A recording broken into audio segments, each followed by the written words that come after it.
때 기록을 못했어.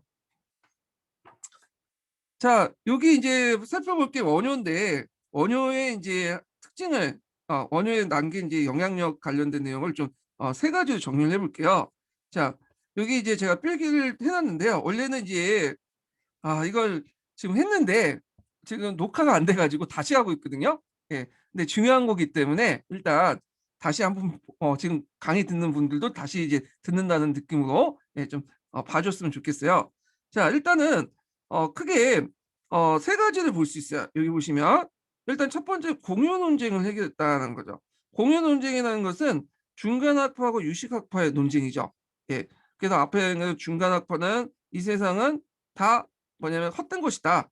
그래서 이렇게 보는 학파고 유식학파는 헛된 거지만 눈에 보이는 것을 더 생각에 따라 다 달라질 수 있다. 이렇게 이제 생각하는 학파인데 이거를 이제 일심사상으로 이제 통합했어. 일심사상은 하나이면서 둘이고 둘이면서 하나다.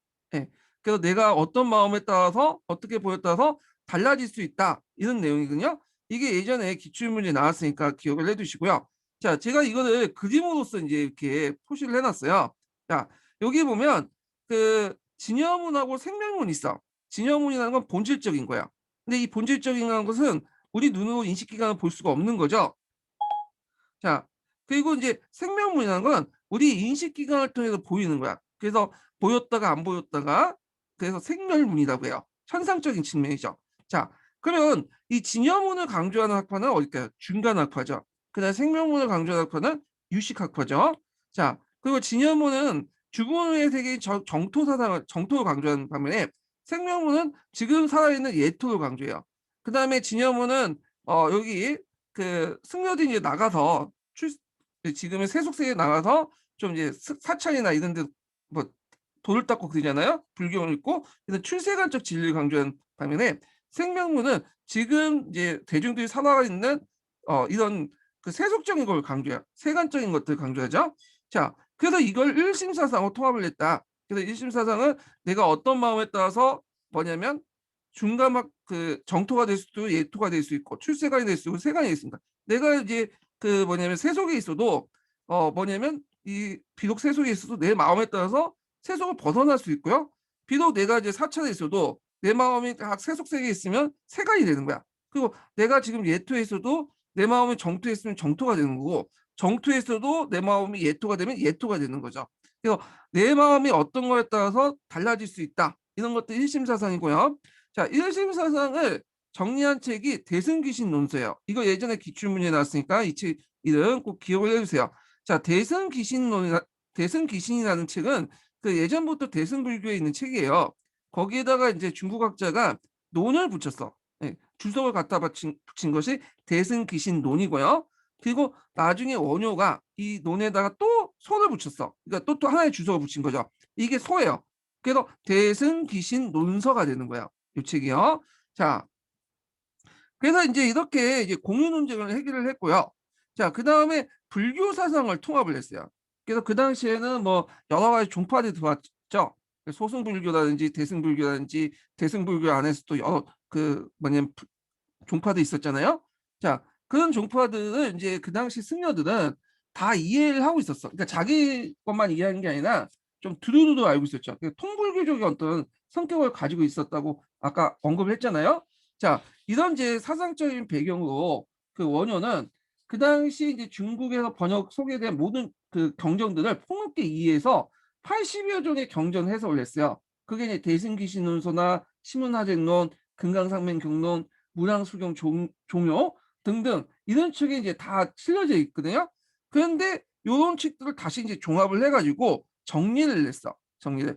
그게 뭐냐면 시문화쟁론이에요. 시문화쟁론.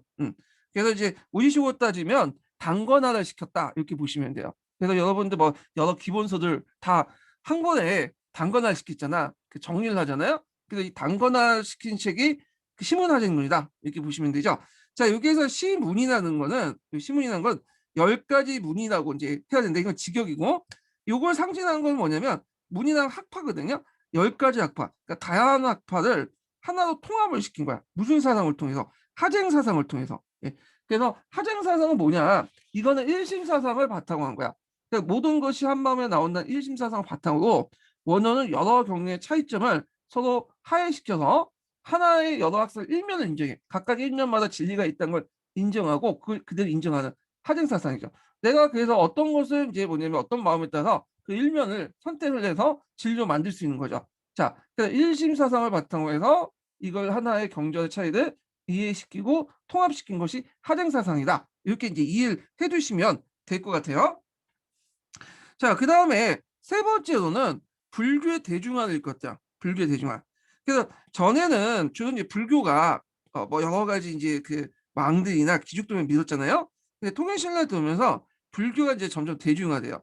대중화는 원효만 했던 건 아니에요. 예전에 뭐 그 여러 승려도 있죠. 대곡이라든지 해숙이라든지 그다음 앞에서 없는 거 의상도 이제 불교의 대중화를 이끌었고요. 그렇지만 대표적인 사람이 누구냐면 원효예요. 원효. 자, 이 원효는 정토 신앙은 이제 널리 보급하는데 이건 정토 신앙 중에 미타 신앙을 수용했어요. 자, 정토 신앙은 이제 미륵 신앙과 미타 신앙 크게 두 가지로 나누거든요. 근데 이건 나중에 좀 설명하고 그 중에 미타 신앙을 수용했다. 그래서 이제 이 사람은 나무 아미타불 간세음 보살을 외쳤죠. 그래서 나무라는 것은 나무스 믿습니다, 기이합니다 뜻이고요. 미타 신앙에서 강조한 그 부처가 아미타불이에요. 그래서 아미타불과 그 보초 보살이었던 간세음 보살 믿습니다는 거야. 네, 빙의합니다. 자, 그러니까 우리식으로 따지면 지금 길거리 나가면 예수 천국 불신 지옥이라고 하잖아. 예수 믿으면 천국 가는 거고 안 믿으면 저기 지옥 가는 거죠. 이거 비슷한 거야. 내가 아미타불과 간세음 보살을 믿으면 믿고 의지하면 꼭 적은 후에 정토 세상에 갈 수 있다. 얼마나 간단해. 그러니까 대중들이 좋다면서 많이 믿는 거지. 물론 이제 아까 얘기한 것처럼 원효뿐만 아니라 이 미타나 이런 정토 신앙은 널리 보급됐기 때문에 이 사람만 한 건 아니지만 하여튼 그 대표적인 사람이 원효라는 걸 좀 기억을 해두시고요. 그래서 원효는 말뿐만 아니라 행동으로 보였죠. 이 사람은요. 그래서 이제 세속에서 이제 들어가기 위해서 절에서 나와 원효는 파괴를 했어요. 이걸 파괴라고 하죠. 예, 그래서 승려를 이제 그만두고 요속공주하고 짝짝꿍에서 설총을 놨고요. 속인의 옷을 바꿔 입고 스스로 소선거선을 하면서 그, 그 강대들이 가지고 있는 노는 박을 얻어다가 그 박을 치면서 노래를 불렸다고 해요. 그래갖고 그때 그 노래가 뭐냐면 한가의 일종의 무예가죠. 무예가. 아까 지금 언급한 것처럼. 그래서 이제 이 무예가는 걸림돌이 없다. 앞에서는. 그래서 모든 것이 자유롭다. 그 철저한 자유를 주장을 하면서 이 철저한 자유가 중생의 마음에 내재되어 있다. 이렇게 주장을 해요. 예. 자, 그럼 다시 정리를 해보면, 자, 첫 번째로는 원효의 업적 중에 하나가 공유 논쟁을 해결했다. 그 유식학파, 중간학파를 논쟁을 일심사상으로 통합을 했고요. 자, 그리고 이 대표적인 책이 대승기신 논서죠. 그래서 일심사상은 내가 어떻게 마음에 따라서 뭐냐면 어떻게 마음에 따라서 그 따라서 모든 게 달라진다. 그런 내용이고요. 자, 불교 사상을 통합시켜서 불교의 종합적 이해를 책임했고 그 대표적인 책이 신혼하쟁론이고 하쟁론을 바탕으로 했다. 일심사상을 바탕으로 한. 그래서 불교의 대종학기에서 정토신앙을 보급해서 미타신앙을 수용했다. 그래서 나무아미탑을 간세음 보살만 외치면 죽음의 정토에 갈 수 있다. 대표적인 이제 노래가 무예가다. 뭐 이렇게 한번 정리를 해봤어요. 자, 그러면 이제 다시 이제 그 통로로 넘어갈게요. 자, 여기 보면 이제 그 원효에 대한 내용이 자세히 나오는데 한번 읽어볼게요. 자, 원효는 하원경을 최고의 경조를 받고 그 교판이 중국 하원종의 법장에게 직접적 영향을 주었던 사실 때문에 하원종 승려로 간주되긴 하지만 실제로 어느 종파에 구애되지 않는 융합적인 입장이었다. 근데 이제 여기는 하원종 승려가 아니라 뭐 여러 학파에 융합되지 않는 그런 성격을 갖고 있다 이렇게 얘기하지만 이 사람은 아까 전에 법성종을 창립했던 사람이에요. 태동 법성종을. 자, 그는 하원경뿐만 아니라 열반경, 별파경, 법화경, 무랑수정, 중간론, 삼론, 그다음 성륜, 신론 등 같은 여러 그 경론에 대해 종류, 논, 소를 지었다라고 하는데 종류라는 것은 핵심 그 요약판. 그다음에 논이라는 것은 그런 하원경이나 이런 것들 무랑수정의 뭐예요? 주석. 그 소라는 것은 또 주석의 주석. 이걸 지어서 각각의 근본적인 정신과 세부적인 절목을 정리하여 특히 대승기신 논서, 이 대승기신 논서에서 무슨 사상을 했죠? 일심 사상, 공유 논쟁을 해결했다고 했죠. 그다음 시문화쟁론, 시문화쟁은 불교를 이제 다 정리했다고 했죠, 경전을.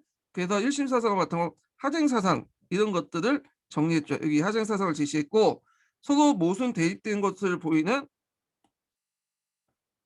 그 각 그 경전에 그 불교 사상을 하나의 원리로 회통시켰다. 자, 이와 같이 원효의 불교는 신라의 승리에 계승되어 신라 불교의 중요한 정통이 됐고요.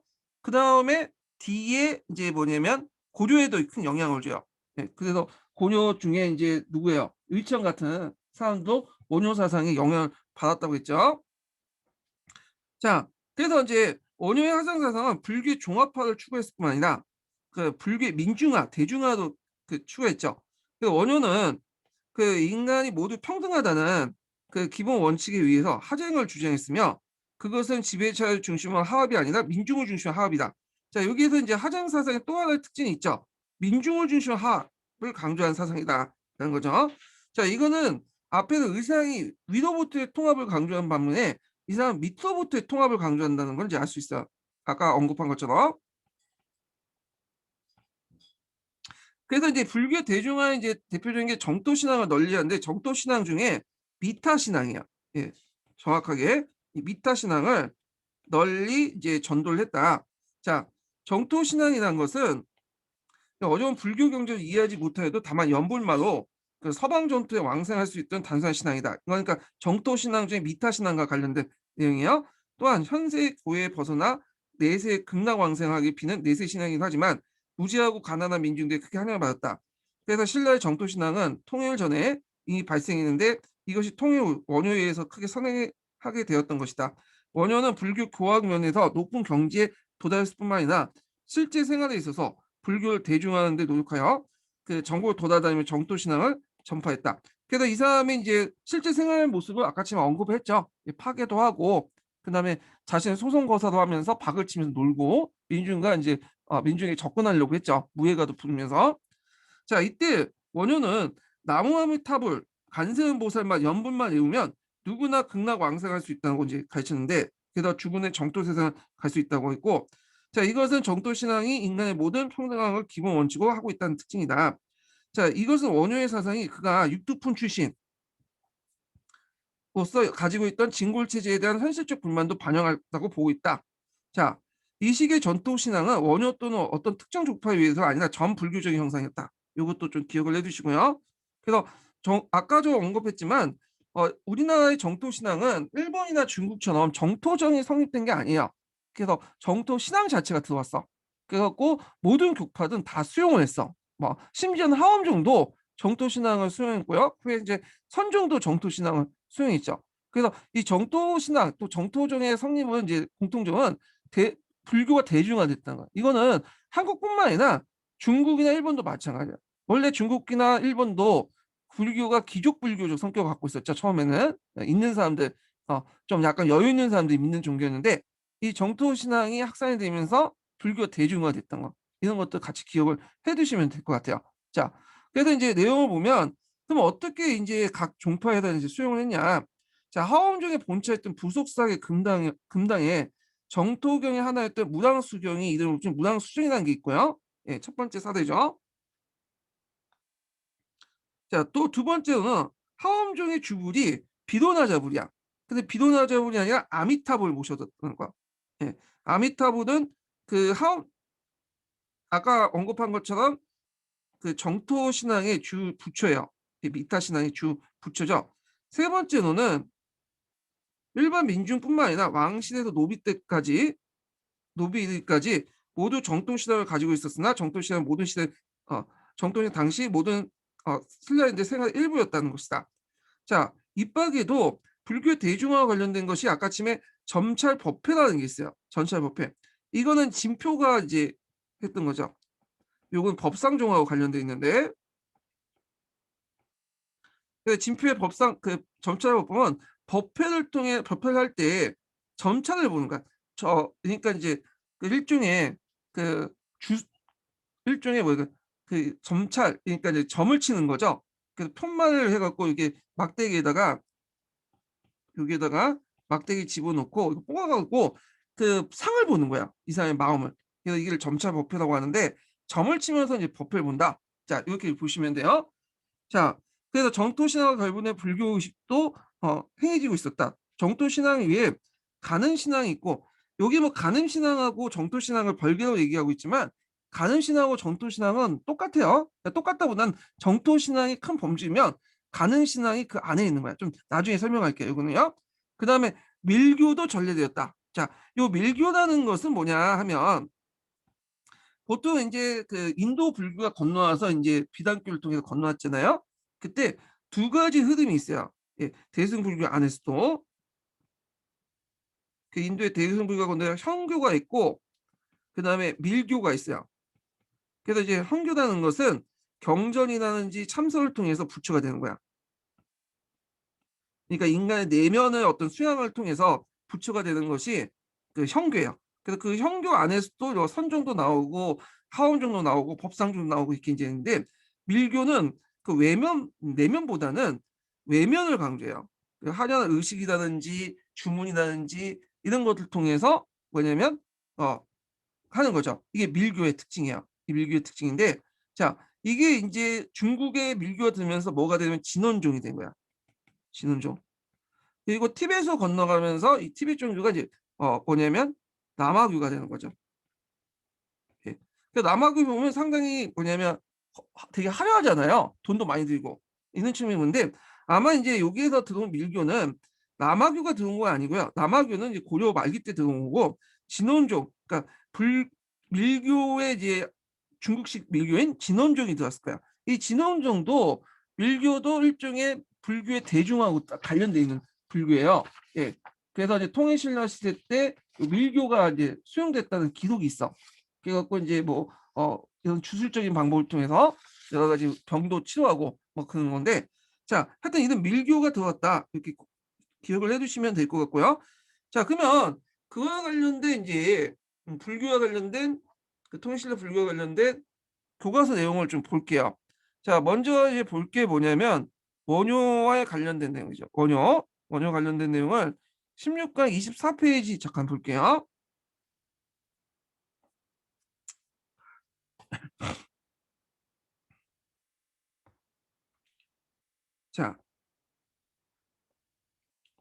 자, 교학불교가 사상이 묻어 있다. 근데 교학불교라는 것은 이 교종이죠.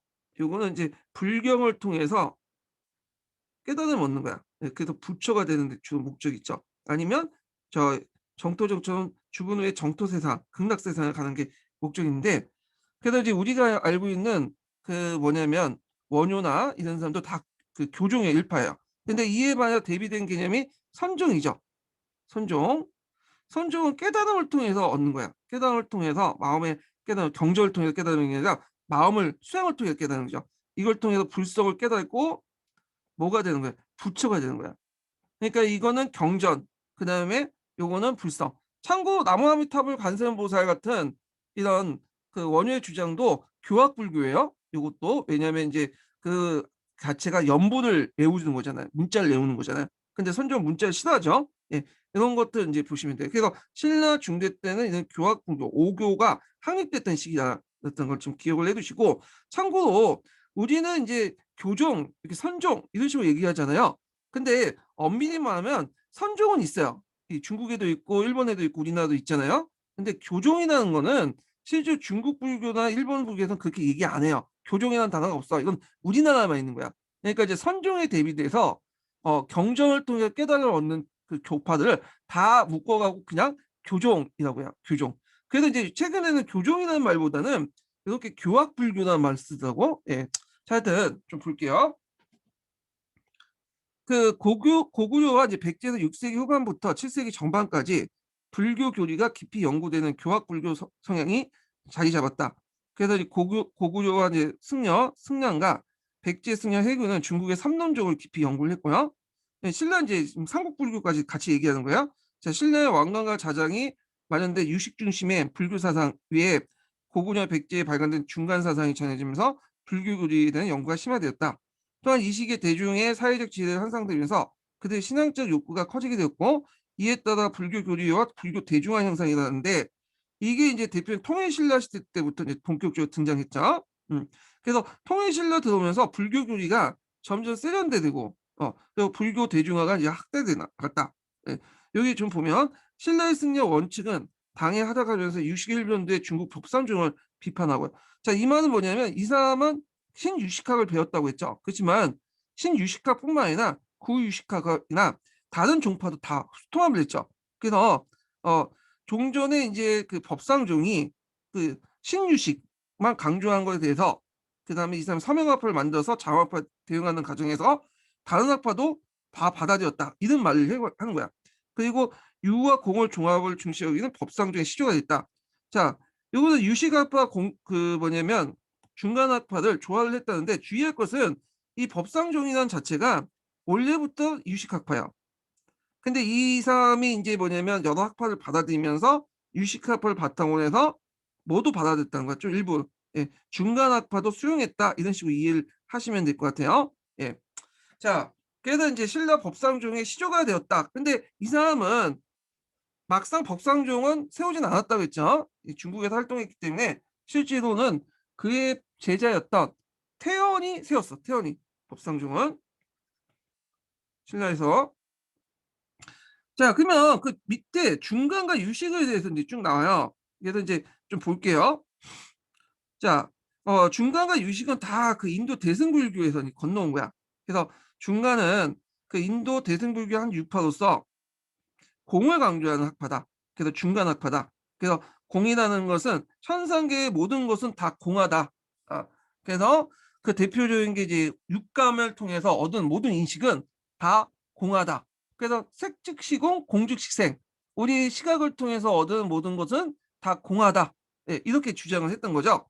자, 그래서 현상계의 모든 삶을 인연에 따라 잠시 존재하고 그 법계 연기 사상이 여기 나오죠. 우리가 눈에 보이는 것은 다 서로 관계를 통해서 인연을 통해서 보이는 거지 허상일 뿐이지 이게 진실된 어떤 진여문이 본질적인 게 아니라는 거야. 자, 이건 다 공한 것이고 그러므로 모든 분벌과 양극단을 타파하고 중도를 취한다고 하고 대표적인 게 이제 중국의 삼론종, 삼론종이고 그다음에 하엄종도 중간학파에 속해요. 이 중간학파를 또 뭐라고 부르냐면 그 구특학에서는 공간학파라고 불려요. 공간학파. 자, 그다음에 유식학파 보면 육식 그러니까 우리가 육감을 통해서 얻은 6가지 그 감각은 다 본질적인 게 아닌 걸 인정해. 그렇지만 이 학파는 아까쯤에 그 유식에서 보이는 현상 그 자체를 인정해 주죠. 예, 그리고 존중해 주고 우리의 마음에 따라서 달라진다는 거죠, 그게. 자, 그래서 인제 그 내용을 보면 인도 대승불교의 또 다른 유파는 유를 강조한다. 그래서 유식학파라고 하고 현상도 본체도 모두 인간의 인식 속에서 존재하는 것이며 그리고 모든 인식의 수행의 힘으로 정황하여 지혜를 만든다는 거. 그러니까 모든 그 우리가 마음에 따라서 어떻게 따라서 다 달라진다. 그래서 이걸 중국에서는 법상종이라고 한다. 이렇게 인제 보시면 돼요. 예. 법상종. 그래서 마음의 상을 얻는다. 이런 게 법상종이죠. 자, 그다음에 인제 여기 인제 그 여기 보면 원효의 이제 기신론을 설명하다 이렇게 내용인데 이거 한번 읽어 볼게요. 자, 원효는 많은 승려와 교류하면서 여러 경전을 두루 섭렵했다.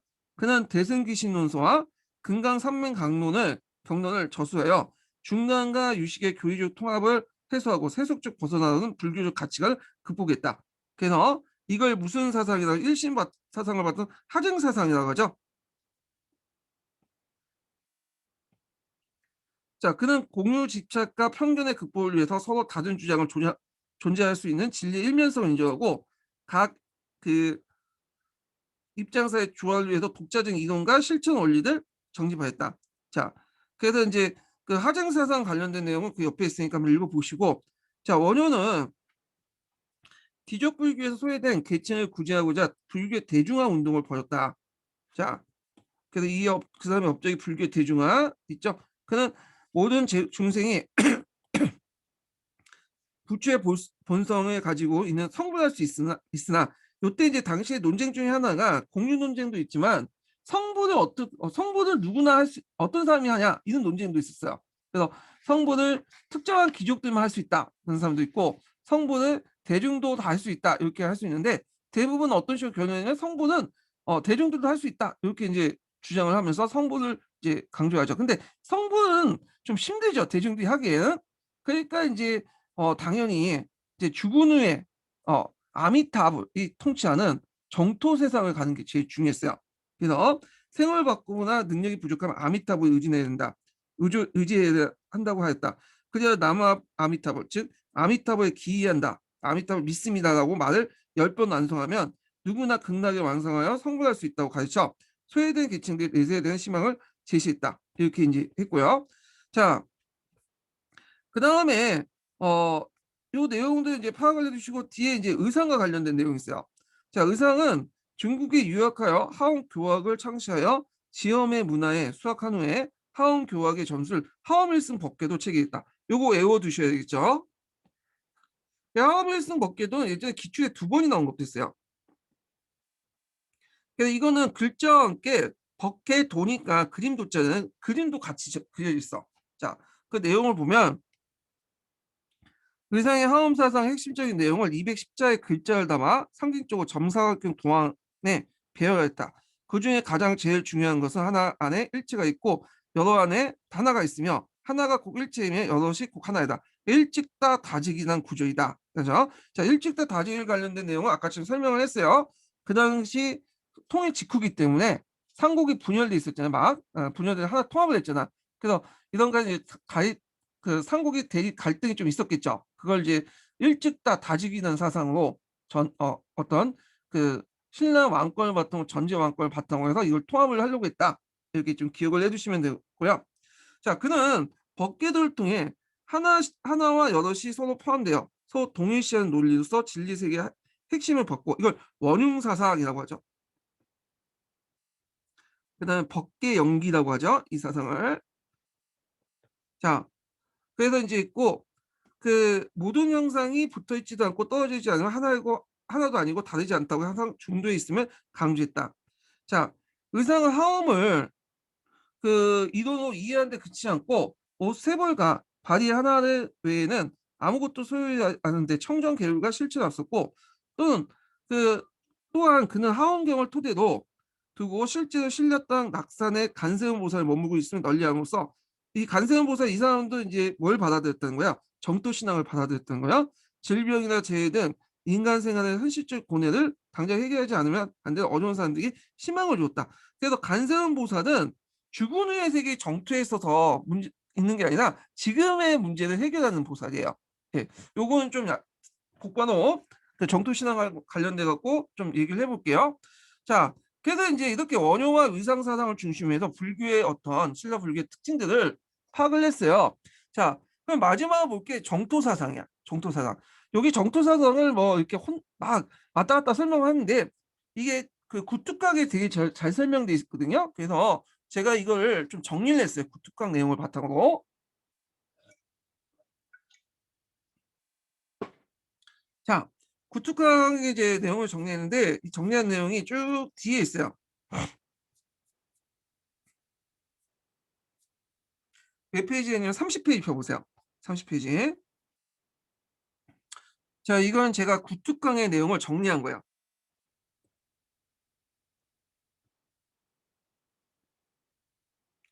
자, 여기 보면 우리나라에서는 정토종이 성립되지 못하고 정토신앙이 각 종파에 수용됐다. 일본과 중국과 달리 정토종이 성립되지 못했다는 거. 교단으로서 이게 특징이라는 거. 그래서 이제 각 종파에 수용되는데 특히 이제 나중에 선종에 많이 융합돼요. 선종에. 이 정토사상. 그래서 우리는 선종하고 뭔가 정토사상하고 이미지가 좀 비슷한 이미지가 있잖아요. 예, 이런 것들은 그것 때문이고 그렇기 때문에 선종하면 우리가 대중화 이렇게 이제 생각하죠. 불교 대중화를 이제 선종과 연결시켜서 보는 사람들이 되게 많은데 근데 참고로 중국이나 일본은 이 불교의 그 선종이 대중 종교가 아니에요. 이거는 엘리트 종교예요. 그 좀 있는 사람들이 깨달음을 얻어서 이제 부처가 되려고 하기 위해서 만든 믿었던 종이기 때문에 엘리트 종교예요. 그래서 중국은 주로 이제 지식인들이 믿었고 일본인들은 사무라이들이 믿었던 게 그 선종이죠. 근데 우리나라는 이제 선종하면 마치 민중 종교고 대중화와 연결 생각하는데 이게 아마 정토 사상을 많이 수용했기 때문에 그런 것 같아요. 자, 정토 사상은 크게 두 가지가 있어요. 하나가 이제 미륵 신앙하고 미타신앙으로 이렇게 나눠볼 수 있죠. 미륵신앙. 그리고 미륵신앙은 다시 상생신앙과 하생신앙 이렇게 나왔어요. 자, 미륵신앙은 이미 삼국시대부터 들어왔어요. 그래서 이제 삼국시대 때 귀족들이 신봉했다가 나중에 통일신라 호대에 의해 이제 민중들이 신봉하기 시작해요. 그래서 이것도 이제 크게 두 가지로 상생신앙, 그 다음에 하생신앙 이렇게 있는데 보통 그 미륵불을 이제 강조하는 이 미륵신앙은 여기 뭐냐면 인도에 수미산이 있다고 해요. 전설적인 수미산이 있고 수미산 위에 꼭대기에 정토가 있다고 그래요. 예. 여기에 정토가 있고 요걸 이제 미륵보살이 미륵불이 미륵 그 부처가 이걸 주제를 하는데 자 그래서 이제 이 그 미륵 부처죠. 예. 자 하여튼 미륵 부처가 이제 이 도솔촌을 이제 이렇게 여기 알려졌네. 미륵 부처가 있고 여기가 도솔촌이야. 예. 도솔촌 제가 잘못 썼는데 도솔촌 있고 그 위에 어, 정토가 있어. 그래갖고 그 밑에 이제 내려와서 이제 도솔촌에 머물고 있다고 그래요. 예, 도솔촌에. 그래서 이제 여기 있는데 살아있을 때 어, 여러 가지 수행을 통해서 이 미륵 부처가 뭐냐면 주재하고 있는 도솔촌에 가서 왕생을 이제 깨는 그 신앙이 뭐냐면 상생신앙이야. 내가 살아있을 때. 네, 살아있을 때. 자, 이런 것들이 이제 상생이고요. 주로 이 상생신화는 통일신라 시대 때 좀 많이 보여. 통일신라 시대 때 예, 많이 보이고 그다음 하생신화는 어떤 거냐? 자, 도솔촌에 있었던 이 미륵불이 내려오기 전에 전륜성왕이 먼저 내려온다고 해요. 예, 그리고 나서 미륵불이 이제 내려와서 설법을 이제 구한다는데 미륵은 이제 석가모니가 죽은 뒤에 내려온 제2의 부처죠. 근데 억정년 이후에 내려온다고 돼 있거든요. 자, 그래서 이 미륵불이 내려온 날 이 세계를 구원받을 것이다. 모든 사람들이. 이런 것들이 하생신화야. 자, 이 하생신화는 삼국시대 때 많이 유행이 되고 그래서 이제 또 나중에는 통일신라 시대 때도 유행해요. 통일신라 말기 때. 그래서 이제 이걸 바탕으로 미륵불 하생신화를 바탕으로 해서 자신이 미륵불이다 이렇게 주장하면서 했던 사람이 궁예죠. 궁예. 그래서 궁예가 이제 자칭 미륵불이라고 이제 주장했던 이유가 다 이유가 있는 거야. 예. 자, 이렇게 상생신화와 하생신화 이렇게 두 가지로 나눠져 있고요. 특히 하생신화는 나중에 이 원래 귀족들이 믿었지만 민중들이 이제 더 믿기 시작하고 그리고 중국이나 일본이나 또 우리나라에 이 뭐 나라가 어려워지거나 뭐 왕조 말기 때는 이 미륵신앙, 미륵 하생신앙을 바탕으로 반란이 일어나. 예. 그래서 뭐 중국에서도 그런 반란들이 되게 많죠. 원나 말기 때 일어난 반란들, 농민 반란들이나 그 다음에 이제 청나라 말기 때 일어난 반란들이나 뭐 등등 이런 것들이 다 미륵 신앙을 바탕으로 하는 거야. 자, 그다음 미타 신앙은 뭐냐면 자, 이 미타 신앙은 통일신라 시대 때 이제 서민불교의 주요 이제 어떤 근거가 됐던 건데 나무 아미타불이라는 것을 외치면 서방 정토에 죽은 후에 서방 정토에 갈 수 있다는 신앙이에요. 예. 그래서 성불하기 힘드니까 살아있을 때 성불하기 쉬우니까 죽은 후에 서방 정토에 가고 성불하겠다. 네, 이런 내용인데 자, 근데 이게 문제는 아미타불이 있어요. 주 부처가 이제 아미타불이거든요. 근데 아미타불은 어디에 있냐면 서방 정토. 그러니까 정토에 있는 거야. 죽은의 세계인 정토에 있죠. 자, 그러면 이건 죽은의 세계란 말이야. 그러면 지금 살아있을 때 어려운 문제를 해결할 수 있는 부처가 필요할 거 아니에요. 내 문제를. 그래서 이제 이때 뭐냐면 간세음 보살이 필요한 거야. 이걸 간음신앙이라고 하거든요. 그러니까 간음신앙은 미타신앙하고 짝지어 있는 거야. 짝지어. 현재 문제를 해결하기 위해서 하는 거야. 예. 그래서 이걸 아미타불 보초보살이라고 해요. 보살이라는 것은 뭐냐면 살아있을 깨달음을 얻음에도 불구하고 부처가 되지 않고 현실에 계속 존재하는 존재예요. 이 보살이거든요. 그래서 이 보살들이 이제 현실에 있는 민중들을 부처로 성불할 수 있도록 이끌어주는 존재야. 예. 자, 이 간음신앙은 그 현실적 고뇌를 해결하는 거야. 예. 그래서 이제 간음신앙을 바탕으로 간음사찰들이 우리나라에 많아요. 그래서 이 간음사찰 가보면 뭐 여기에서 수능에 뭐냐면 좋은 점수를 얻기 위해서 기도를 하거나 뭐 인고에 합격해달라고 기도하거나 현실 문제를 해결하기 위해서 이게 많은 사람들이 기도를 하고 거기에 돈도 갖다 바치고 하거든요. 가는 사찰은 돈이 많아 일단. 예. 이런 것도 있다라는 걸 기억을 해주시면 돼요. 자, 그 다음에 이렇게 이제 정토 사상을 바탕으로 해서 민중의 어떤 불교 대중을 깨했던 사람들을 교화승이라고 했는데 교화성은 이제 해숙이니 해공이니 대한이 원효니 이런 사람도 있어요. 자, 이들 출신들은 되게 육두품이나 오두품 출신이에요. 그래서 우리는 이제 대표적으로 원효만 좀 알고 있었지만 원효 외에도 이런 사람들이 존재하고 있다.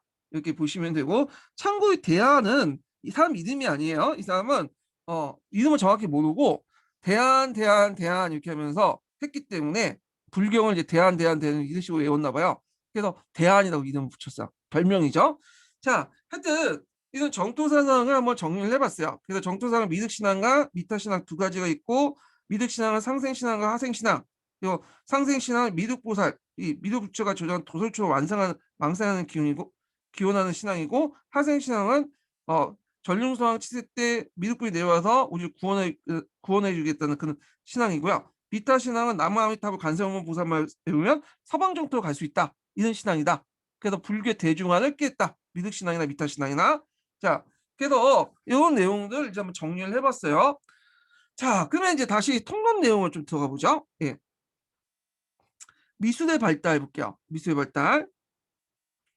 자, 요거 통일신라 미술과 관련된 내용인데, 요 부분을 이제 교과서에서 한번 읽고 요 통론 내용을 한번 읽어볼게요. 자, 교과서 몇 페이지 펴보시냐면요. 그러니까 보충 페이지죠. 보충자료 16강에 있는 16강 보충 페이지 30페이지 한번 펴보세요. 30페이지.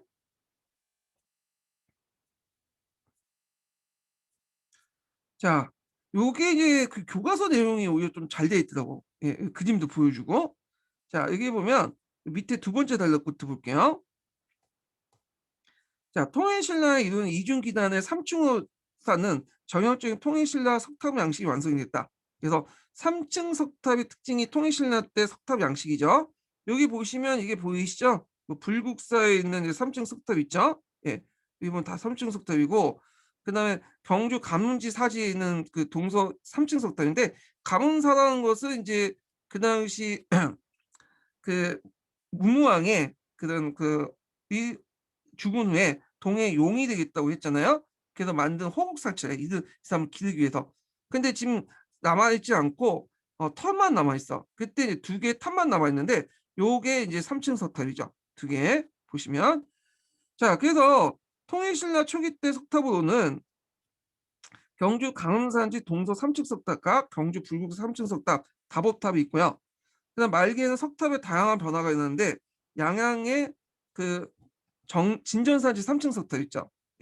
강원도 양양에 여기 이제 앞에 진전산지 3층 석탑이 있고, 자, 그래서 이제 기단과 탑신에 불상을 새긴 걸로 유명하다. 통일신라 말기에는 또 선종이 널리 유행하니까 승려들 살이나 뼈를 안취하고자 만든 탑이 있는데, 이게 승탑 탑비라고 해요.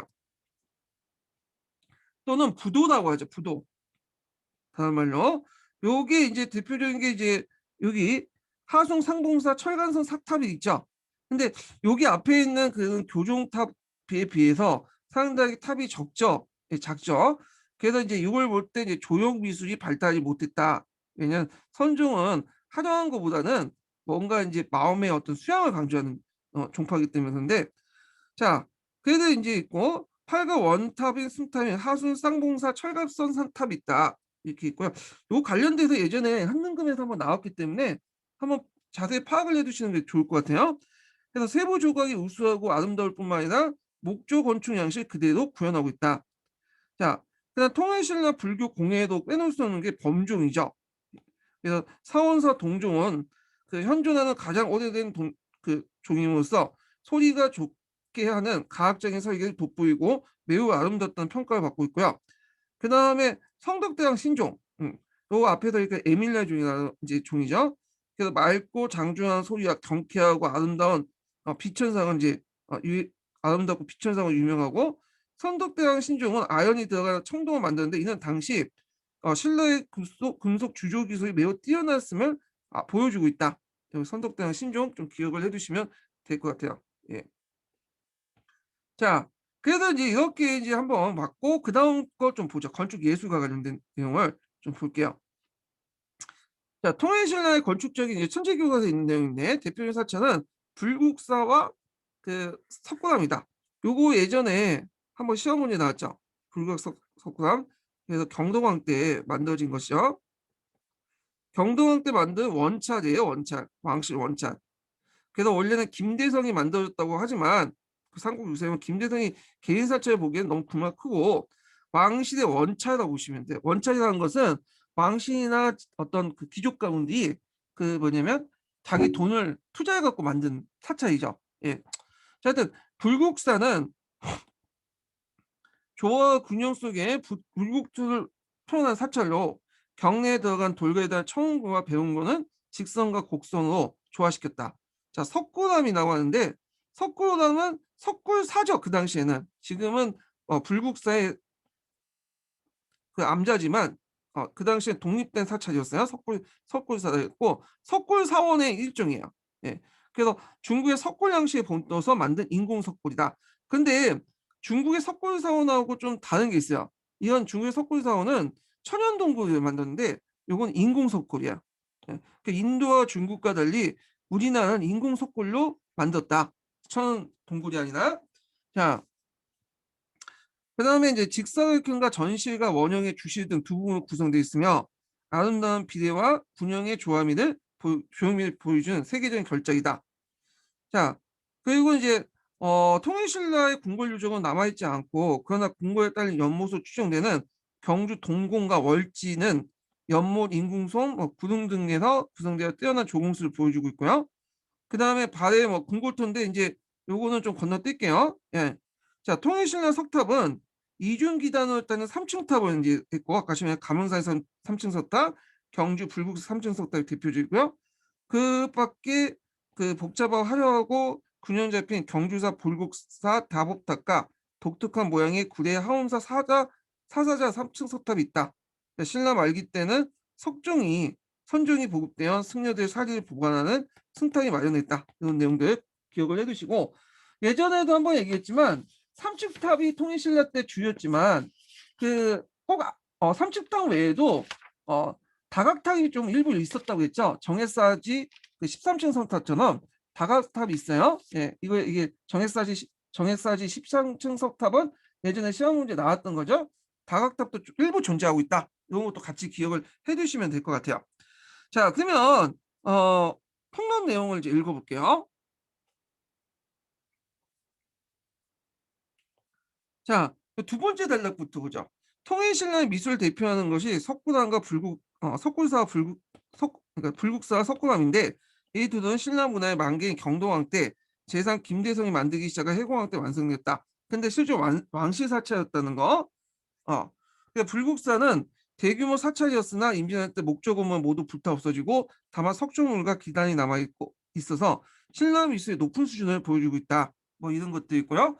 밑에 거는 이제 교과 통독 내용하고 이제 있으니까 이제 읽어보시고 그다음 뒤에 보면 석굴암은 중국의 석굴 사원들과 같이 자연 암석을 이용한 것이 아니라 하강암을 만든 인조 석굴암 점이 특색이 있다. 이거 이제 중국 석굴암과 석굴 사원과 그다음에 우리나라 석굴 사원이 좀 다르죠. 예. 그러니까 중국의 석굴 사원 같은 경우에는 그 자연 암석을 이용한 데 반해서 우리는 그 인조 석굴이야. 그러니까 인간이 어떤 계획에 의해서 만들어진 거야. 예. 자, 그래서 밑에 이제 뭐 석굴사의 석굴암의 어떤 내용이 있는데 이건 그냥 각자 읽어보세요. 예. 자, 그리고 이제 그 불국사 석굴암 외에도 이제 신라의 불교 미술이 여러 방면이 있다 해갖고 뭐 불상 있고 석등 있고 범종 있고 이랬는데 요것도 이제 앞에서 언급했으니까 각자 읽어보시고 다만 여기는 성덕대왕 신종하고 사원산종이 유명하니까 요것만 좀 기억을 해두시고 자, 고분을 볼게요. 자, 통일신라 고분은 예전에 한번 시험 문제 나왔어. 요 관련돼 갖고 요 고분은 기출에 나왔던 거죠. 그래서 크게 이 법황 때부터는 뭐라고 했죠? 구일식 돌방무덤으로 바뀐다고 했죠. 돌무지 덜널무덤에서 구일식 돌방무덤으로 바뀌어서 규모가 상대적으로 작아져. 이때부터는. 자, 그러면 이제 한번 읽어볼게요. 자, 통일신라 시대에 오면 그 양식이 변화해 종래 돌무지 무덤 대신에 자, 새로이 구일식 돌방무덤이 만들어졌으며 이는 분모 제작이 전보다 세련되어 있으면 나타난 거다. 뿐만 아니라 이제는 봉토 주위에 둘레돌을 쌓고 호석이라고 하죠. 보통 둘레돌에 12지 이상을 조각한 양식이 생겼으니 그 대표적인 것이 김유신묘, 성도광론, 계등으로 추정된다. 자, 예전에 이제 요 양식과 특징들이 나왔어요. 통일신라 무덤 양식. 그래서 둘레돌을 쌓고 호석을 쌓고 그 둘레돌에 12지상이 있고 그게 있고 그다음에 여기는 없지만 문무인상도 있어요. 예. 문인성, 무인상도 있죠. 무인성, 문인상도 이렇게 세워져 있죠. 자, 이런 것들이 이제 대표적인 게 김유신묘, 성도광론, 계등인데 이 계등이 원성왕릉으로 이제 추정을 하고 있죠. 예. 그래서 예전에 한번 요 그 통일신라 시대 때 고분의 어떤 특징들 시험 문제 나왔으니까 요 정확히 파악을 해주세요. 그리고 이런 고분 양식은 나중에 통일 그 조선이나 고려 시대도 영향을 줘요. 예. 그래서 여기 있네요. 문무인상, 예, 석사장 이렇게 있죠. 그래서 이제 성도광릉과 계등은 12지상뿐만 아니라 문무인성과 석사장까지 그 갖춘 통일시대의 대표적인 분모 형태다. 그리고 나중에 고려나 조선 시대에도 영향을 준다. 이렇게 이제 보시면 될 것 같아요. 이런 패턴이. 자, 그래가지고 이제 이렇게 해서 이제 봤고, 그러면 이제 발해를 또 넘어가죠. 앞에는 발해 이제 초기 정치만 좀 얘기하다가 잠깐 중단되고 그번에 건너뛰었잖아요. 그러면 발해 이제 그 관련된 내용을 교과서에서 한번 읽고 통론 내용을 이제 볼게요. 요거 이제 넘어가기 전에 어, 두 번째 인증번호 알려드릴게요. 두 번째 인증번호는 35번이에요. 두 번째 인증번호는 35번입니다.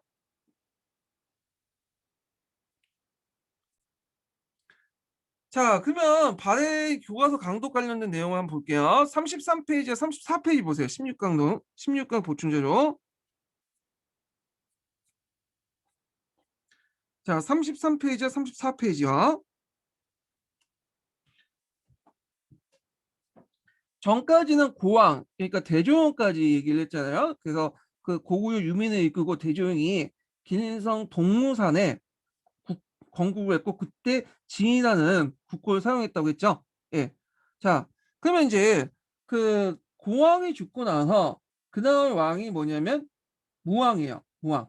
무왕의 이름을 좀 기억을 해두세요. 이 사람이 이름이 예전에 한능금에 나왔는데 이 사람의 이름은 대무예요. 대무예. 자, 그 무왕 때 이제 크게 발전했는데 인왕이라는 연호를 사용했어요. 발해의 왕들은 그 연호를 사용해요. 그래서 예전에 한번 좀 얘기한 것 같은데 발해는 내지 외양 체제를 하고 있거든요. 이 고려도 마찬가지죠. 안으로 황제국을 했지만 밖은 뭐냐면 왕을 제후국을 칭했어. 그렇기 때문에 국내용으로 인안이라는 연호를 사용했어요. 연호를 해서 이 의미는 자 연호를 사용해서 독립국임을 선언한 편, 대내로 선언한 편, 동북방 여러 세력들 복속시켜 영역을 확장시키려고 했다. 자, 이때 발해 압박을 받던 수 말갈이 당과 연결해서 까자 발해는 상동 반도를 공격하는 반면 요소 지역에서 당군과 격돌했다. 저 이걸 좀 설명하면 발해가 이제 그 당시 만주 지역에 확장해 나가니까 흑스부 말갈 이게 이때 이제 송말 말갈이나 여러 말갈들은 이제 다 발해 세력으로 들어갔죠. 근데 이제 흑룡강에 있었던 흑룡강에 있었던 흑수부 말갈색도 있었어요. 이 색들이. 그러니까 이 사람들이 이제 발해를 의식할 수밖에 없겠죠. 그래서 자기들이 살아남으려고 당나라가 있었는데 이 당나라와 공수동맹을 맺게 돼. 조공채권 조공채권 관계도 맺고, 그러니까 발해를 무시한 거죠. 그래서 당나라와 이제 협공해서 이 흑수부 말갈이 이 발해를 공격할 수 있는 거 아니에요? 그러니까 이제 무왕은 그게 반대해가지고 안 되겠다. 먼저 우리가 치자. 그래갖고 자기 동생이었던 대무해를 대무해를 이쪽으로 파견을 해요. 그래서 흑수고 말갈 치라고. 근데 이 대무해는 친당적 성향을 갖고 있었던 사람이에요. 그래서 이제 무왕의 정책에 반대하고 좀 당나라의 힘을 아니까 당나라 결탁을 해서 흑수 말갈도 좀 약간 그냥 넘어가자 그런 사람이었거든요. 근데 그 사람에게 총사령관을 주니까 대무해가 흑수 말갈 치겠어요? 안 치죠. 느그적 느그적 하고 안 치고 있으니까 무왕이 열받아 갖고 이 뭐냐면 무예를 책망을 하게 돼요. 너 왜 공격 안 하냐? 그러니까 이 무예가 안 되겠다 해갖고 도망쳐 나와. 그래서 어디로 가냐? 당나라로 도망을 가버려. 무예가. 자, 그러니까 이제 요 당나라 입장에서 일단 이 무예가 오니까 상당히 기분이 좋죠. 왜냐하면 이거 잘 이용하면 발해 어떤 정치를 좌지우지할 수 있잖아요. 얘를 또 왕으로 내세울 수도 있고. 그러니까 인제 그 무예가 도망가니까 아 문해죠. 예, 제가 말을 잘못했네. 얘가 문해고 예, 대문해예요. 예, 제가 말 잘못했어요. 자, 문해가 이렇게 도망가니까 동생이 문예예요. 예, 그리고 대무왕이 대무예고요. 예. 그러니까 무왕 대무예가 이 문해를 돌려달라고 요청을 해요. 근데 당나라가 문해를 돌려주지 않거든요. 자, 그러니까 인제 대무예가 인제 뭐냐면 어 사전 얘를 죽이려고 암살단을 인제 만들어 가지고 암살시키는데 실패를 하고 그래 갖고 이제 군대를 동원해서 어디를 공격하냐면 그 상동반도 등주를 공격해요. 상동반도 등주를. 그래서 상동반도 등주를 공격해서 그 등주 자사를 죽이고 돌아와. 예. 그러니까 당나라가 이제 열받겠죠. '이거 안 되겠다.' 그래서 그 당시 이제 당나라는 누구와 이제 협공을 해서 바다를 공격하려고 하냐면 신라와 협공해서 바다를 공격하려고 했죠. 그래서 이제 예전에 말한 것처럼 신라에게 군대를 동원해서 바다의 남쪽을 치고 우리가 요소 지역을 공격하겠다 해서 같이 이제 협공을 하죠. 그래서 그 당시 신라는 군대를 동원했지만 한발 때문에 추위 때문에 물러났고요. 당나라는 이제 바대군을 공격하다가 깨져. 그래서 이제 공격하다가 그 당시 이제 뭐냐면 지키고 있었던 그 뭐냐 그 길목을 지키고 있던 바대군에게 깨지게 돼요. 예. 그래서 이걸 마도산 전투라고 하거든요. 요소 지역에 마도산이라는 지역이 있는데 요 전투에서 패하게 돼요. 그리고 나서 당나라가 물러나고 나서 가만히 보니까 인제 이 바대를 너무 이제 공격하기는 힘드니까 또 당나라가 바대만 상대하는 게 아니잖아요. 티벳도 있고 그 당시 뭐 여러 색도 있으니까 '안 되겠다.' 그래서 그냥 문왕 때 와서 인정을 해 줬죠. 그래서 조공책본 관계를 다시 확인시켜 주고 평화 관계로 진전되죠. 근데 무왕 때까지는 아직까지는 대립 관계였어요. 예. 요런 상황이었다. 이렇게 좀 기억을 해 두시면 돼요. 자, 그래서 상동반도 등주를 공격하고 자, 요소 지역을 공격했다가 마도산 전투에서 뭐냐면 당군이 깨지죠. 자, 그다음에 무왕이 죽고 나서 등장한 사람이 문왕이에요. 이 문왕. 자, 문왕인데 문왕 때 연호는 대흥이라는 연호를 썼죠. 대흥. 자, 그래서 이 문왕이었고 요때부터 인제 기록에 보면 칭제를 했다고 해요. 칭제. 비문이나 이런 걸 보면 칭제. 그러니까 항제를 칭했다 이렇게 있죠. 근데 주의할 것은 뭐 연호라든지 항제를 칭하거나 한 거는 다 국내용이에요. 중국과의 당나라 관계에서는 중국의 당나라 연호를 따고 자기를 왕이라고 칭했어요. 제후라고 칭하고. 예. 자, 하여튼 무왕은 천리부 등 동북풍 말가를 복수시켜 영역을 확대시키고 아마 천리부는 예전에 인제 송말말갈 부근에 있었던 그런 부족들 같아요. 또 당의 문물을 받아들여 통치 체제를 정비했는데 대의적으로는 왕국을 포용했지만 내부적으로는 항제국 체제를 갖추었다. 이걸 이제 뭐라고 하죠? 아까 좀 내재 외양 체제라 한다. 그죠? 자, 내재 외양 체제는 고려도 그 내재 외양 체제를 취했어요. 자, 이와 더불어 여러 차례 수도를 옮기면서 각 지방의 골고루 발전시켰다. 이렇게 했는데 그 발해의 수도 변천 과정은 예전에 한번 시험 문제 나왔어요. 그래서 이게 이때 처음에 중경으로 인제 있다가 연승 유적지죠. 연승 유적지. 자, 중경 갔다가 그다음에 인제 뭐 상경, 용원부로 옮겼다가 동경으로 옮겨요. 동경. 동경으로 천도를 하게 되는 그 과정이 있다.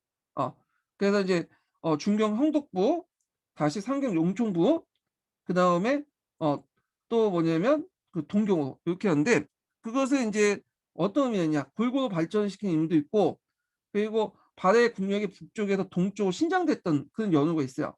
예. 그러다가 인제 문왕 뒤에 인제 그 뒤에 성왕 때는 동경에서 뭘로 바뀌죠? 상경으로 옮기죠. 상경 용총부. 성왕 때. 이때부터 상경이 계속 뭐냐면 발해 수도예요. 요게 이제 변함이 없죠. 상경 용충부가. 예전에 이거 관련돼서 기출에 언급됐기 때문에 발해의 그 수도 변천 과정 지도와 함께 파악을 해 주세요. 나중에 인제 행정 조직할 때 또 살펴볼 거예요. 자, 그다음에 이제 문항에 대해서 이게 문항에서 되게 간단하게 돼 있는데 교과서는 여기는 뭐야? 그래서 이제 요걸 좀 더 설명을 할게요. 문항이 되게 어업적 있고 통론에도 있긴 있지만 일단은 더 설명하면 자, 첫 번째로는 이 그 당시 문항이 통치했던 기간이 압록산의 난이 일어났어요. 그래서 압록산의 난을 계기로 해갖고 지켜보고 있다가 이제 그 안력산하고 당나라가 막 싸웠고 아니에요? 그걸 계기로 요동반도를 장악을 해요. 요동반도에 진출했다.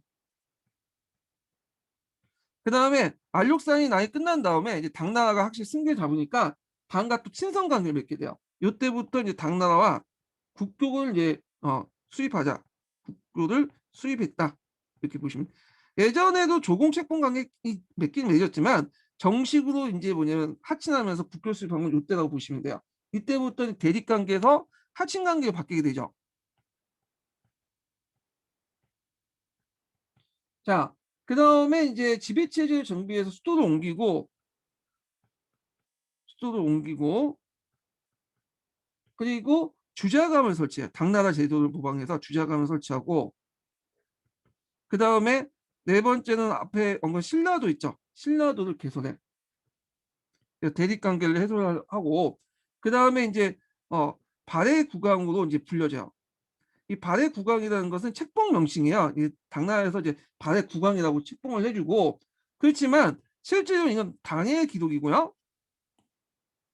그 당시에 그 자기 나라를 발해보다는 그 고려라고 불렸던 그 기록이 일본에 나오죠. 그래서 일본의 국서에서는 고려 국왕이라고 변기하죠. 일본 국서에는 당서, 그러니까 구당서나 신당서에 있는 내용이고, 예. 그래서 아마 명칭은 발해 이제 정확한 국명 고려이지 않을까 이렇게 보고 있어요. 예. 근데 이거는 정확히 알 수는 없죠. 왜냐면 기록이 지금 남아있지 않으니까 중국 쪽 기록에만 의존해서 이제 국명을 유추할 수밖에 없겠죠. 지금은요. 자, 문항의 업적도 쭉 이렇게 좀 나열해봤어요. 한번요. 그리고 이제 예전에도 얘기했지만 정여공지 모지에서 아버지 문항을 항상으로 부르는 데서 이민집을 항제국 체제, 대내적 항제국 체제를 취했다. 이런 걸 좀 볼 수 있고 그 다음에 중국이 얘기하는 발해가 지방 정권이라는 것을 비판하는 근거로서 이 정여공주 모지를 내세웠다는 것도 예전에 얘기했죠. 자, 그 다음에 문항 이후에 이제 사후에 발해는 9세기 전반까지 이제 분열이 있었다가 성황 때 그 뭐냐면 부흥하죠. 자, 성황은 여러 가지 업적이 있는데 좀 보면 성황은 흑수부를 제외한 거의 모든 말갈족들을 복속시키고요. 예. 그래서 요동 지역이 진출했으며 남쪽으로 대동강 유역을 진출해 신라의 국경이 됐다. 요동 지역 진출은 여기에서는 성황 때로 보고 있네요. 다른 책에서는 성황 때도 보고 있는데 문항 때도 보고 있는데 하여튼 뭐 이렇게 그 기억을 해두시면 되고요. 그래서 이제 요동반도 진출 관련된 내용은 아마 그 기록이 좀 다르기 때문에 책마다 다를 것 같아요. 이거는요. 예. 그러니까 이로써 백제는 오천리에 대해는 강한 영역을 차지하여 해동성국이라는 칭호를 받았어요. 해동성국. 예. 해동성국은 그 뭐냐면 당나라 역사책에 있죠. 예. 그래서 바다 동쪽을 융성시킨 나라 해갖고 그때 당나라가 발해를 해동성국이라고 이렇게 칭하게 돼요. 예. 그래서 이제 성황 때 내용들 좀 기억을 해두고 요때 발해가 큰 융성기를 맞았다 이렇게 보시면 돼요. 그리고 요거 외에도 좀 약간 더 하면 자 여기 보면 이제 그 발갈족을 복속시킨 거 아까 했죠. 여기 흑수부를 제한다는데 어떤 책에 흑수부를 또 포함해 갖고 다 했고 예전부터 이제 문항 때 흑수부를 통합했다는 글도 있어요. 근데 이건 기록마다 다르기 때문에 그런 게 알아두시고 자 하여튼 그 다음에 송화가 하류 지역을 병합하고요.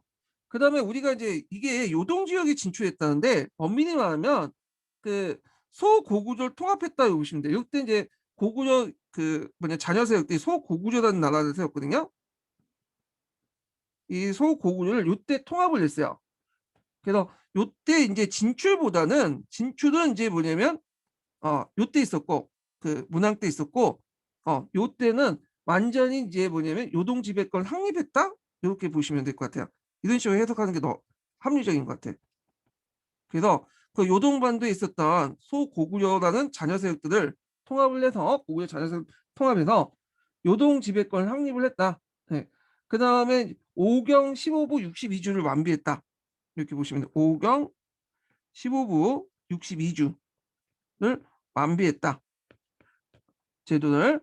자, 그래서 이제 이렇게 해서 한번 정리를 쭉 해봤어요. 그리고 이제 여기에서는 이제 문왕밖에 없고 그 선왕밖에 없는데 앞에서 성왕 때 그 선왕 이전에 성왕이 있었거든요. 동경에 상경을 천도했다는 거. 그 다음에 이제 마지막 왕이 예왕이 있어요. 예왕. 보통 예자가 붙으면 슬픈 예자가 붙으면 뭐 끝만이 안 좋은 왕이에요. 그래서 이거는 거란족 침입을 멸망했죠. 이때 결국에는 거란족이 침입을 멸망을 했죠. 그리고 거란족은 동남국이라는 그 요의 계례 정부를 만들어요. 그래서 여기를 통치했죠. 예. 자, 그래서 동남국 자체가 동쪽의 거란국이라는 뜻이야. 예. 하여튼 자, 발해 유민과 관련된 내용, 유민의 어떤 그 부흥운동은 나중에 좀 더 얘기를 하기로 하고요. 자, 그 다음에 이제 그 관련된 내용을 한번 읽어볼게요. 통론에서.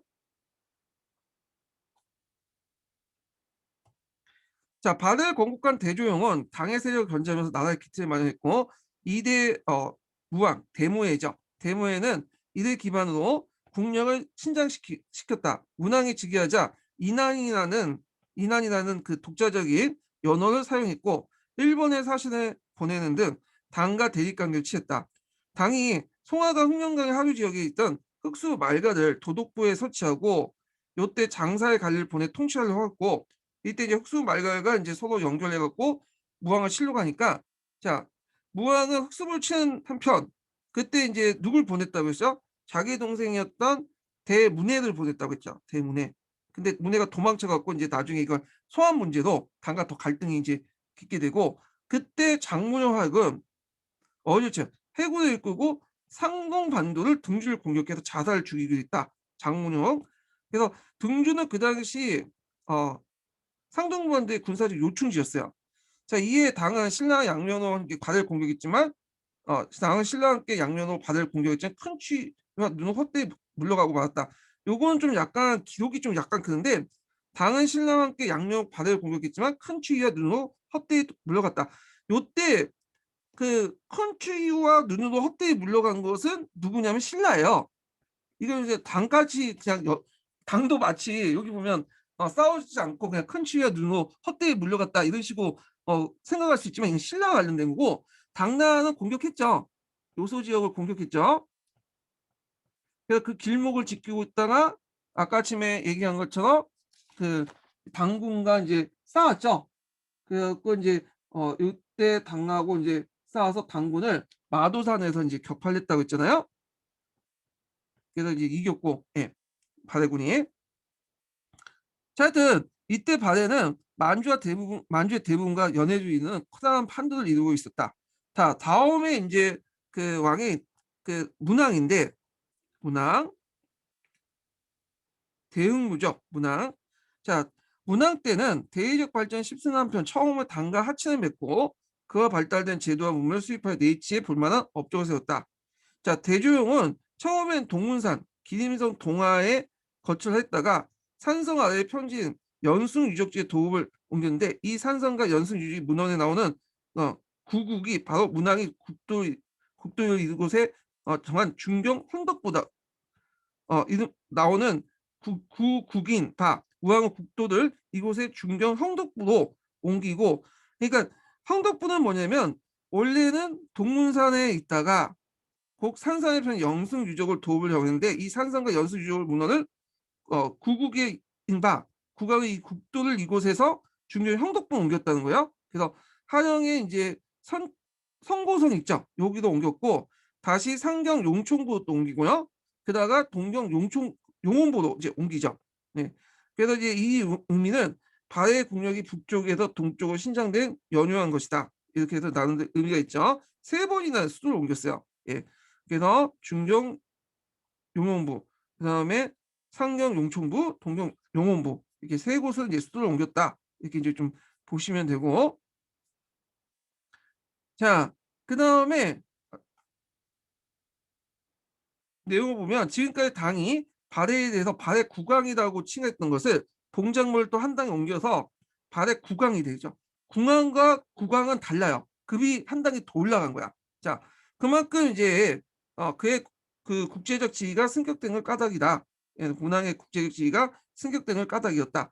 자, 발해 국도는 그 5대 성왕 때 다시 상경으로 환도되어 멸망까지 변함이 없었다. 요거 좀 기억을 해두시고 상경 용총부의 위치를 지도에서 이제 역사 지도에서 좀 확인해 보시는 것도 좋을 것 같아요. 예.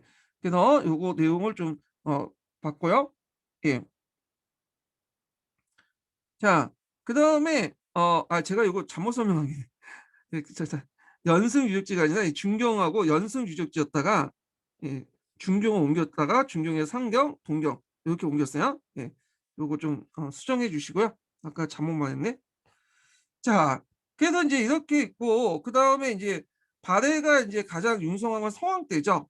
성황 때 잠시 혼란기 있다가 이때 발해는 유학생을 당해 보내 성당 문화의 제도를 섭취하고 대규모 영토 경영계에서 대부분의 말갈족들 복수시키고 요동 지역의 당의 지배력을 약간 틈타서 요하 유역까지 진출해 요동 지역의 지배권을 획득했다. 예. 그래서 요동 지역의 이제 그 지배권을 획득한 것은 요때요. 예, 지배권을. 그래서 그때 소고구려를 멸망을 시켰고 그다음에 아까 이제 요동 지역에 이제 조금씩 진출한 것은 앞에서 한 문왕 때고 이 지배권 획득했던 건 여기 안전히 장악한 건 선왕 때이다 이렇게 보시면 돼요. 자, 이리하여 발해 영역은 어, 북으로 흑룡강과 동구는 연해주, 서도 요동, 남은 영지역까지 이르는 강대한 판도를 확장했고 또 아까 지금 언급한 것처럼 발해 지방제는 5경 15부 62주도 정비된 것도 이러한 영역 확대의 격한 결과다. 자, 그래서 이제 중국 사가로부터 당나라부터죠. 예, 당나라부터 해동성국이라는 칭호를 이때 받았다. 이렇게 이제 보시면 됐고, 그러나 선왕 이후 발해 국사는 기울을 져 안으로는 정치가 혼란해지고 밖으로는 거란의 압력을 받다가 마침내 15대 왕이었던 대인전 때 거달 칭호 국도 상경이 함락되어 곧 멸망하게 되었다. 자, 그래서 이제 이렇게 있는데 이때 이제 그 예왕 때 멸망을 했다고 그래요. 예, 예왕 때 그 15대 대인전 뒤에 이제 뭐냐면 그 다음 왕이 16대 예왕 때 멸망한 거야. 예왕 때. 대인전 때 침략을 받고 그다음에 16대 왕이었던 예왕 때 멸망했다. 이렇게 보시면 될 것 같아요. 자, 이에 지배층이었던 고구려 계통의 사람들이 대거 고려에 기숙하고 국민이 대부분에 이르렀던 말가인들은 여진족의 이런 여러 부족의 할거 상태를 놓이게 되었다. 이렇게 이제 보시면 되고, 자 이렇게 해서 이제 쭉 있는데, 근데 여기서 주의할 게 뭐냐면, 발해에 대한 기록이 지금 구당서, 신당서, 1번서기, 속일본기다 이렇게 몇 가지만 있어요. 그래서 기록이 정확하지가 않아. 그래서 발해 왕통 계보들도 초창기 중기 때까지 왕, 선왕 때까지 왕은 좀 정확히 기록이 돼 있는데 그 위에 이제 그 위에 밑에 이제 왕들은 기록이 혼재돼 있기 때문에 정확히 기록이 안 돼 있어. 예. 그래갖고 이제 이렇게 왔다 갔다 해. 그 발해 왕에. 그래서 발해 왕도 이제 계보도 정확하지 못되기 때문에 약간 그 후에 왕들의 업적들은 좀 약간 정확하지 않는다. 이런 걸 좀 기억을 해두시고 그다음 그 앞에 있는 왕족들 왕들의 업들도 좀 약간 기록에마다 좀 각기 달라요. 그래서 이런 것도 좀 같이 기억을 좀 같이 해주시면 될 것 같아요. 예. 자, 그 다음에 이제 이렇게 있고, 제가 그 앞에서 소고구려와 관련된 내용을 이제 얘기를 했잖아요. 예, 그래서 소고구려 관련된 내용은 정확한 기록은 없지만, 그 상당히 뭐냐 발해 역사에서 이제 요동 진출하고 관련된 국가이기 때문에 그 요 부분은 제가 그 밑에 보충 자료에다가 그 인터넷 강의 그 밑에다가 좀 올려놓을게요. 그래서 그거 보고 소고구려가 어떤 나라인지 좀 파악을 해두시고요. 자, 그러면 이렇게 이제 봤고 발해와 정치와 사회를 이제 좀 볼게요. 발해 정치와 사회. 자,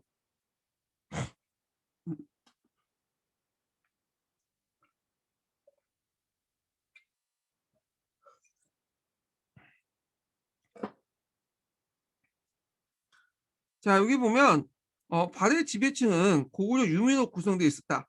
바다를 건국한 대조영이 고구려를 보이는 것은 상호유사에 실려 있는 신라 고기와 제왕 운기에서 명기된 것을 짐작한 것 할 수 있고, 또 지배층의 고구려 왕조인 고씨가 절대 다수를 점하고 있었다는 점.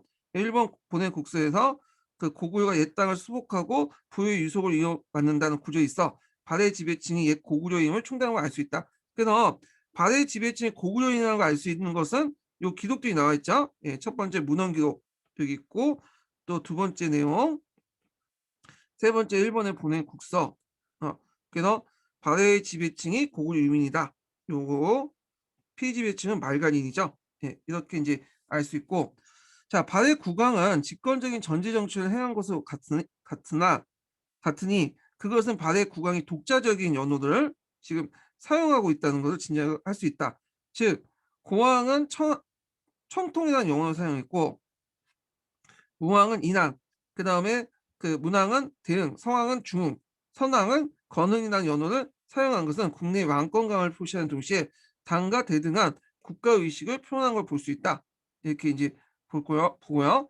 자, 그 다음에 발해는 당의 제도를 본받아서 정치제도를 마련했는데, 당의 삼성육부 제도를 모방해서 정당성, 성조성, 중대성, 삼성과 이부, 호부, 예부, 병부, 형부, 공부를 육부를 뒀죠. 그때 이제 이걸 그대로 명칭을 받아들이는 게 아니라, 자, 이부를 충부로, 그다음에 호부를 신부로, 인부로, 그다음에 예부를 그 의부로, 그다음에 병부를 지부, 이런 식으로 해갖고 유교식으로 아름답게 포장을 했어요. 이름 바꿔서 불렸죠.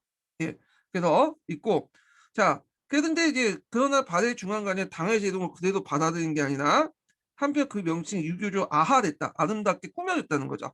아하되어 있어. 그거 있는 것은 그와 다를 뿐 아니라 그 권력 구조의 차이가 있으니, 정당성의 장관성이 대나상이, 성조성이 장관이 자상과 중대성의 자상이 우상을 통합했다. 이렇게 있죠. 그렇고, 정당성이 성서성과 비슷한 기능인데, 원래 상서성은 이제 실무 집행기관으로서 좀 낮잖아요. 그게 중대성이라든지 문화성에 비해서 중서성과 문화성. 근데 여기에서는 상서성과는 더 커. 그래서 성조성이 문화성이 그 밑에 있는 거야. 그래서 이제 약간 권력 구조의 차이점이 있다. 이렇게 이제 보시면 돼요. 그리고 이제 요게 이제 플러스 되면 또 이원적으로 운영했다. 이렇게 보시면 되겠죠. 그래서 이제 요 이원적으로 운영을 했는데, 자사정하고 우사정을 각기 둬서 각각 그 자사정은 충인위부들, 그다음에 우사정은 진예 신부들, 이런 식으로 했고 이원적으로 운영했다. 이렇게 보시면 돼요. 예. 자, 그다음에 발해는 지방제도를 정비하여 오경, 시오부, 62주를 제도를 마련하였다.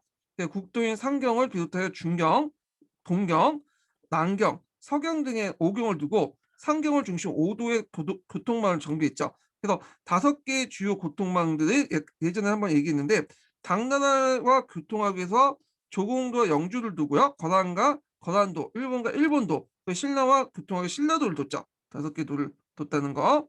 자, 이것은 부여의 사출도와 정통과 관련되어 있는 거 생각된다.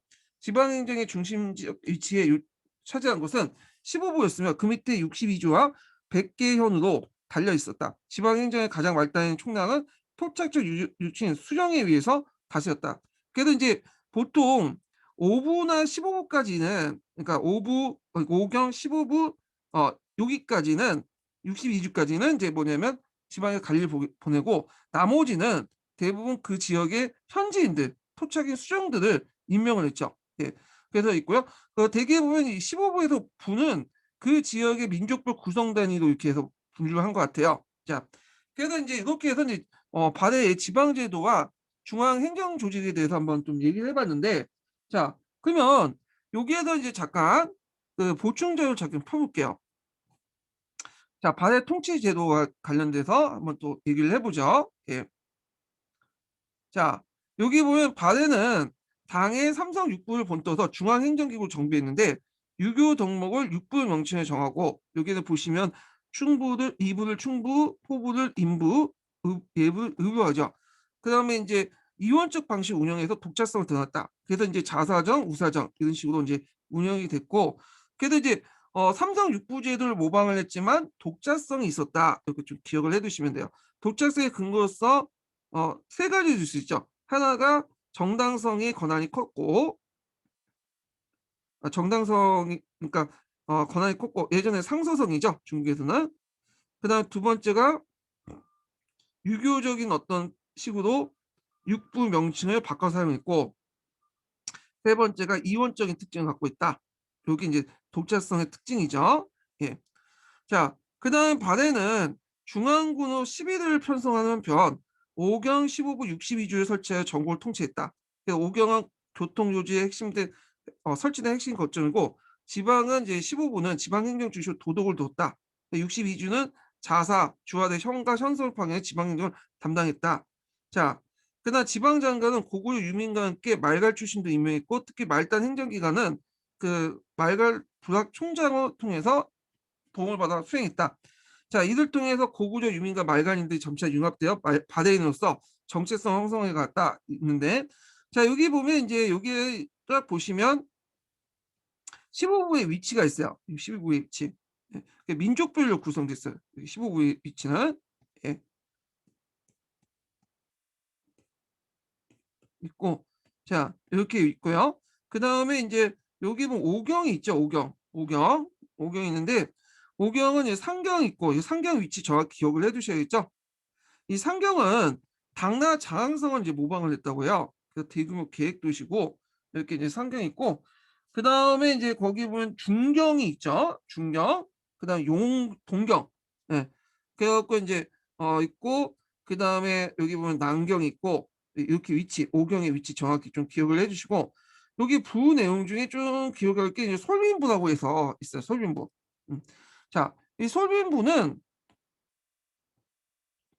자, 이 솔빈부는 말로 유명해. 말. 그래서 이 솔빈부 말이 상당히 유명하고 이게 교과서에도 나와 있거든요. 그래서 나중에 발해 경제 관련된 내용일 때 좀 읽어 볼게요, 이 부분은요. 예. 자, 그래서 인제 있고요. 그다음에 인제 그 발해가 이제 거란에게 멸망을 당했잖아요. 그래서 이 멸망당하고 나서 발해 그 멸망과 부흥 운동을 한번 읽어 볼게요. 자, 발해는 9세기 말까지 융성했지만 당과 신라의 쇠퇴로 시작되어 국제 정세의 변화에 절저하게 대응하지 못했고, 10세기 초 요소 지역에 흥계했던 거란이 발해 땅인 요동 지역까지 이제 진출했지만 제대로 방어하지 못했다. 자, 이에 따라 발해는 예속된 족속들이 동요하고 지배층의 망명이 잇따랐다. 결국 발해는 그 지배층 4분의 14인 가운데 거란의 침해받아 멸망하였다. 거란은 발해 옛 땅에 동당국을 세우고, 예, 동남국 또 동당국이라고 그러죠. 그래서 인제 유민들이 거센 저항을 부닥치자 이들 요동 지역 강제 이주시켰다. 자, 이에 발해 유민들이 일어났던 수도였던 상경성 일대에 후 발해국, 압록강 일대 전왕국이 세워져 거란에게 멸망했으나, 이게 발해 부흥 운동 관련된 내용이에요. 그래서 인제 후 발해국이라든지 정왕국은 발해 부흥 운동과 관련된 내용이고요. 한편 요동 지역에 이제 있었던 발해 유민들은 11세기 초에 흥령국, 예, 그다음에 12세기 초에 대발해국을 세웠으나 얼마 못 가 멸망했다. 자, 이로써 인제 이 발해와 발해 유민들 계승 운동의 실패는 우리 민족의 터전이었던 만주 지역이 점차 우리의 역사에서 무대에서 떨어져 나갔다. 이렇게 인제 보고 있고, 송서에 그 발해 계승 국가였던 전왕국과 관련된 내용이 있어요. 이 전왕국. 한번 읽어 볼게요. 전왕국에 대해서 이제 981년 전왕국의 왕 오영명이 여진의 사신을 통해 포면을 올렸는데, 신은 본래 고구려의 옛 땅에 자리를 잡았던 발해 유민으로서 한때 기퉁에 운거했고 본성대로 살고 있습니다. 그래 갖고 인제 전왕국이 발해의 계승국가다. 이렇게 이제 밝히고 있죠. 예, 전왕국. 그래서 전왕국은 압록강 일대에 있었다가 건안에 멸망됐던 발해 계승국가 중에 하나예요. 자, 그다음에 여기 보면 발해 멸망 후에 전후의 세자 대강령이, 자, 대강을 비롯한 10만 명이 넘는 유민들이 고려로 망명했는데, 고려는 이들을 동족의 일원으로 받아들였다. 그래야 발해 유민을 포함한 우리 민족의 형성이 일단되고 발해의 역사와 문화가 고려를 거쳐서 우리 역사 속에 계승되었다. 그래서 발해 유민의 포섭의 의미, 역사적 의미들 여기 들어가 있죠. 예. 발해 유민들의 포섭의 역사적 의미.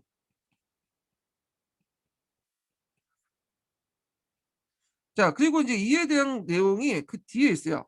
예. 한번 읽어 볼게요. 고려에 대한 발해 인식을 보면. 자, 고려는 925년경 발해 유민들 받아들이기 시작했는데 934년에 발해 세자 대강이 수만 명이 거느리고 투항했다. 이에 이제 고려는 대강에게 왕계라는 성씨와 이름을 주고 왕실호족에 올려주었다. 또한 원부라는 간적을 내리고 백주에 거주하면서 발해 왕실의 제사를 받들도 했으며 그의 측근들의 강자도 내려주었다. 한편 왕건은 후진의 서역 승려 말라를 보내 왕가는 후진의 서역 승려 말라를 보내 발해와 고려는 혼인의 나라이고 거란을 혹공하여 발해 왕을 구출하자고 요청했다.